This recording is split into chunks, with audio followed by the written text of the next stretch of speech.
దేవుడు ఉన్నాడన్న భయం మందిరానికి వచ్చే వాళ్లకు ఉండాలా వద్దా? బ్రదర్ సిస్టర్, ఉండాలా వద్దా? ఉందా? ఇప్పుడు ఒక టీచర్ ఉన్నారు, ఎన్ని గంటలకు ఏమో స్కూల్కి వెళ్ళాలి టీచర్గా, ఆయన కానీ ఆమె కానీ. ఒక ఆఫీసు ఉద్యోగానికి వెళ్ళాలి, పిల్లలు స్కూల్కి వెళ్ళాలి, మీరు వ్యవసాయం చేసేవాళ్ళు వ్యవసాయానికి వెళ్ళాలి, కూలీనాలి పని చేసేవాళ్ళు వెళ్ళాలి. ఏ టైంకి వెళ్ళాలి? ఎప్పుడైనా వెళ్ళొచ్చా? పిల్లల్ని ఎప్పుడైనా పంపించవచ్చా? టీచర్ ఎప్పుడైనా వెళ్ళొచ్చా? తంబు వచ్చింది, తంబు వేశారు, తంబును మోసం చేస్తున్నారని ముఖం పెట్టమని చెప్పాడు జగనయ్య. చెప్పాడు కదా, ముఖం పెట్టమని చెప్పండి. వీళ్ళు మామూలు కాదు. వీళ్ళు ఏం చేస్తారు, బస్సులో వచ్చేటప్పుడే ముఖం పెడతారంట కొంతమంది. అందుకు అది కనుక్కొని దాన్ని పరిధి పెట్టాడు, ఎంత దూరంలో ఉన్నారు ఏం కథ.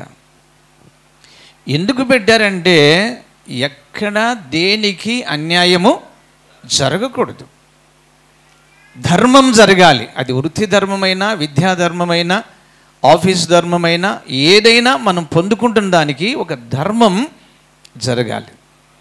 అదే నేను మీకు గుర్తు చేస్తున్నాను. దేవుని మందిరాన్ని అత్యధికముగా గౌరవించి ప్రేమించే వాళ్ళు ఉన్నారు. దేవుడు ఉన్నాడు అన్న భయంతో. ఆయన ఇక్కడ కూర్చొని కనబడలేదు అన్నంత మాత్రాన కనిపించలేదని కాదు దాని అర్థం. ఆయన ఆత్మస్వరూపుడు, అదృశ్య స్వరూపుడు. ఆయన నిత్యము గమనిస్తూ ఉన్నవాడు, సమస్తమును గమనిస్తూ ఉన్నవాడు. ఆయన అన్నాడు, రేయింబగళ్ళు ఈ మందిరం మీదనే నా కనుదృష్టి ఎల్లప్పుడూ ఉంటుంది అన్నాడు. అది నేను చెప్పాను. రాత్రైనా పగలైనా 24 గంటలు ఆదాము పుట్టింది మొదలుకొని లోకం అంతరించిపోయేంత వరకు దేవుడు నిత్యం భూలోకంలో సంచరిస్తూనే ఉన్నాడు. ఆయన కార్యాలు జరిగిస్తూనే ఉన్నాడు. ఈ విషయాన్ని మీరు గుర్తుపెట్టుకొని ఇప్పుడు మనం వెళ్తున్నాం అంశంలోకి. చిన్న ప్రార్థన చేసుకొని, దేవుడు దేవుని మందిరములో ఉన్నాడు. ఒక్కొక్కసారి పాస్టర్ ఉండరు, ఆయన ఎక్కడైనా మీటింగ్స్కి వెళ్తారు. ఆ పాస్టర్ గారు ఉండరు, వెళ్తారు. మీరు చాలా బాగా కట్టుకున్నారు, అన్ని ద్వారాలు తెరిచిపెట్టే కట్టుకున్నారు.